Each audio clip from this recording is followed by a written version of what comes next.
Oh, chat, I guess I could probably make it on this video. License plate, a $500,000 box of That shit's crayons, hard. and a literal diamond-plated toilet. These are the stupidest pieces of jewelry ever bought by rappers, with 21 Savage creating a necklace to honor his own head. The 100-carat piece took 2 months to complete at a cost of $125,000, and was so over the top he retired from buying jewelry afterwards. Every time I meet someone who's very, very rich, like wealthy, I've never seen them with jewelry on, although Lil Pump apparently ignored the message, as he'd have his own face made out of diamonds less than a year later.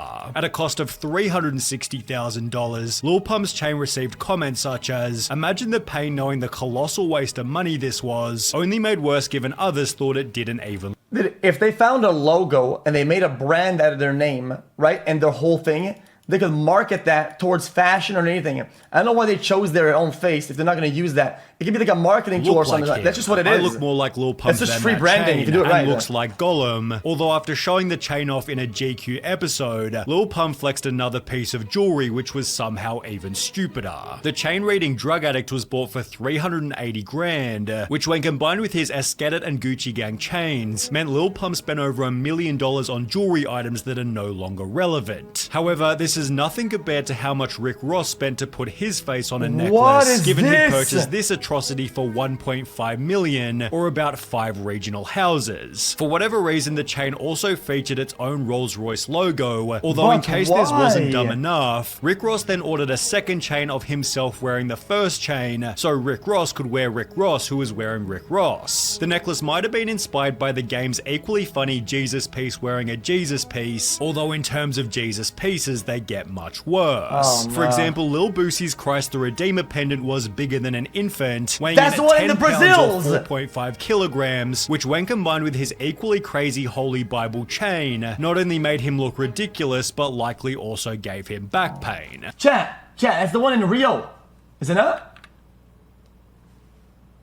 10 pounds or 4 not only made him look ridiculous, but likely also gave him back pain. It's therefore no surprise that after Boosie flexed the chains on Instagram, his audience stated, "Bible says don't worship false idols, this guy gets a Holy Bible gold chain, SMH this generation man, and this is whack on so many levels. Please hire a financial advisor today." Boosie claimed to have bought the chains because God had given him everything, although in terms of God honoring jewelry, Boosie's was only the start. Because at the 2010 BET Awards, Kanye West unexpectedly walked out with the biggest chain ever worn by a musician, honoring the Egyptian god Horus, which hung lower than his waist. The chain accompanied an equally crazy 24-carat 5-finger pyramid ring, with the 2 items costing a total of $300,000. Complex wrote about the piece in 2016, stating, "This shit is dumb, this chain is stupid, like 2 + 2 = 7, yet Lil Baby apparently thought this equation was normal, as he dropped thousands of dollars on a Rolex and iced out chain for his son's 3rd birthday. This was followed by a further $100,000 worth of jewelry for his 7th birthday, which understandably attracted criticism. Instead of buying his son assets at a young age, he buys him liabilities. Great parenting. What does a 7-year-old need jewelry for? Let the kid grow up and play with toys. Rappers raising their kids to go broke. Too much resources at too early of an age spoils the milk, given Lil Baby's son's next chain might have been a $500,000 box of crayons. Sean Kingston bought the piece at the age of 17 and had to have his sister mail it across the country when the necklace needed repairs. However, Sean Kingston's $500,000 chain was stolen from the mail. The authorities were alerted about the missing bling when the ship package arrived at the jeweler's shop empty. Kingston's sister reportedly only insured the extravagant parcel for just $500, yet this might have been a good thing. The ugliest necklace ever. Whoever took it did the guy a favor, but this isn't the only ugly necklace that wound up getting stolen. After dropping $1 million on a chain reading Ice Age, Mike Jones went to bed and woke up to the piece missing. I was sleeping in my house one day and I woke up and my homie stole it from me, you feel me? Really?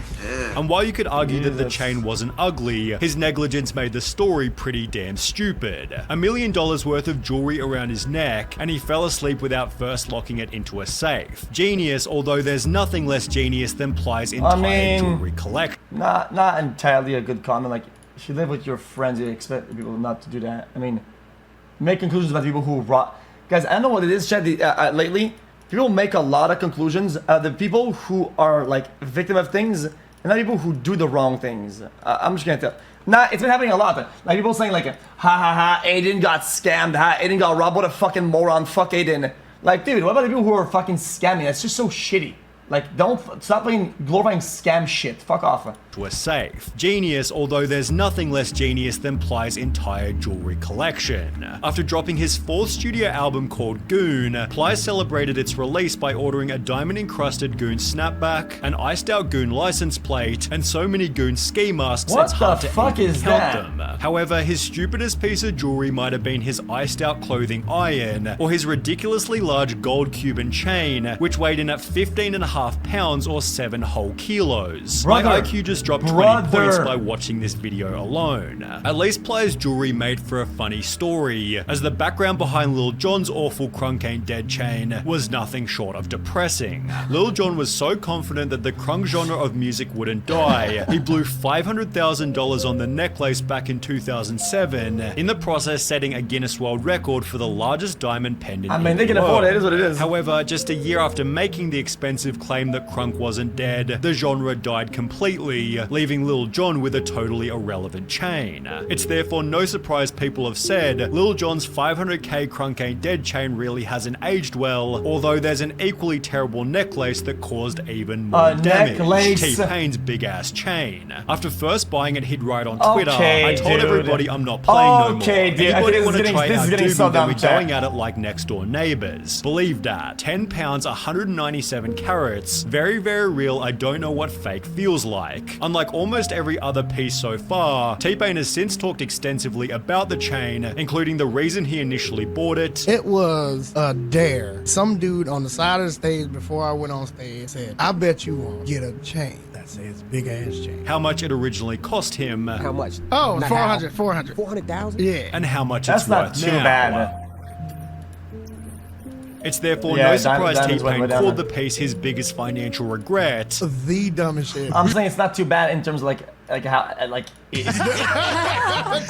done some dumb it's complicated. I'm not. I will tell you that. But this one up here. With the item being so ludicrous, most of the public thought it was fake. I always thought it was fake. I thought it was Until fake you too. said that. Yeah. I was like, nobody. You know why I always thought it was fake? 'Cause I was like, nobody would really buy that. It should have been. I was thinking the same wanted it thing. to I was be. like, It should have been fake. In addition to the big ass compared chain, to the other T-Pain spent a chains. further $400,000 on a range of liquor bottle jewelry, which he then somehow misplaced completely. so what happened to those bottles? You still have those? You melted those down too? I don't know where they are. You don't know none of those? Oh my god. I lost them. You lost them? Yeah. So $400,000 just gone in the wind. Yeah. Which was something that couldn't happen to Lil Wayne's teeth, but this is also what made them so damn stupid. You see, while most rappers go for a removable diamond grill, Lil Wayne spent $150,000 to have diamonds glued onto his actual teeth. See, these don't come out like the But other are they all girls. diamonds?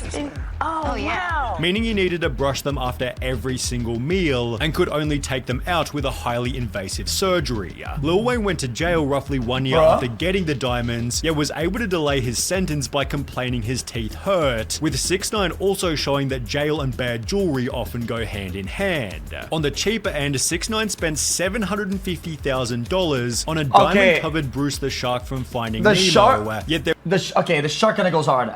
Guys, I had to say, if it was smaller, right? It's kind of nice. It's cool Bruce looking. the Shark from Finding Nemo, yet there were 2 more I think if it was that, maybe a little bit of background of sapphires inside, right, or something like that, or it'd be cool to have like a contrasting color, but Shark still from nice. Finding Nemo, yet there were 2 more $1 million chains which were even dumber purchases. Firstly, there was his spinning rainbow 6ix9ine pendant, which That's he hard. proudly covered in water to prove that it was waterproof, although he should have taken the chance to show off his second $1 million chain, which acted as a water pistol and simply said water. However, if we're on the topic of stupid functional jewelry, then Soulja Boy's Lamborghini necklace has to come next. Soulja Boy explained that he'd bought an actual Lamborghini and needed some jewelry to match, so he'd spend $250,000 on a Lamborghini chain, which had moving wheels and its own remote control, meaning he could drive the chain in various parts of his house. Soulja Boy eventually gave the chain to a friend as a birthday present, although he still had other pieces of highly speculative jewelry. For example, he dedicated a different piece to the Transformers movie and spent $500,000 on a mediocre chain reading "The world is yours." Although while Soulja Boy might have owned the Earth, the entire solar solar system belonged to Takeoff. The monstrous piece featured 4 planets, 2 stars, the That's sun, and its own fucking sick. NASA rocket ship. The piece was valued by a jewelry expert who appeared on GQ. That setup right there. Okay. If it was not as long and didn't go down so hard, because after this era of chains has got to go. But still, remove that. Make it tighter at the top, make it cool links. This is actually sick. There to get done with all those carrots, all that ice, at least $500,000. Although the other 2 Migos members might have taken things even further. For example, Quavo spent $250,000 to put himself in the Ratatouille The house one movie, is sick. which The house one accompanied is 2 sick. It's equally coming up wild for sure, Yoda right? and Crash Bandicoot chains, neither of which were Okay, these are hard, both. Yoda and Crash But Bandicoot then- chains, neither of which were as crazy This is hard. This is hard. as Offset's most viral piece, a diamond-encrusted trap house. This is $250 a quarter. It's heavy too. It's more than a kilo. The chain was hailed as being, quote, ridiculously detailed, complete with graffiti, an oven, and 2 figurines of Offset, both of them armed, although the trap house wasn't nearly as gangster as Shorty Lowe's crack vial on a necklace, or Method Man's ice pick chain, which he couldn't get past TSA security because they thought it could be used as a weapon. Ghostface's no. Versace medallion was somehow even more obnoxious, especially when combined with his solid gold eagle bracelet, although for Young Jock's Hustlenomics chain, there are simply no words to explain how bad it is. Rather, we might have to look at the jewelry owned by Lil Duval, whose entire collection is designed to mock these other rappers. For example, he showed up to a birthday bash wearing a plastic fake-ass chain before trolling every other rapper with a diamond-encrusted toilet. He'd then post an image of rapper chains to his Instagram with a caption reading, "My toilet chain almost 10 years old, and I'm still shitting on all of you." Although if there's one man who could out-troll the troll, it's gotta be Flavor Flav, whose oversized diamond-covered clocks are so damn stupid, it makes him an extremely memorable artist. well, that's Giving sick, off a though. similar vibe is Slick Rick's atrocious satellite dish-looking Rolex, which was shown on GQ with the rest What of the his fuck is chains, all this? of which were bought because of their crazy size. I love how he keeps trying to put meaning behind the reasons he bought his jewelry, but it really was just because it was the biggest thing in the store. But if Refresh Shark Teeth Grill has taught us anything, it's that rappers buy these terrible pieces of jewelry so they can stand out from the crowd. And whether that be DJ Mustard's mustard bottle, Waka Flocka's foghorn leghorn rooster, or Just Blaze's PS3 controller, it's safe to say that these rappers have achieved exactly that. I mean, shit, they can afford it. They can do whatever. It is what it is. No.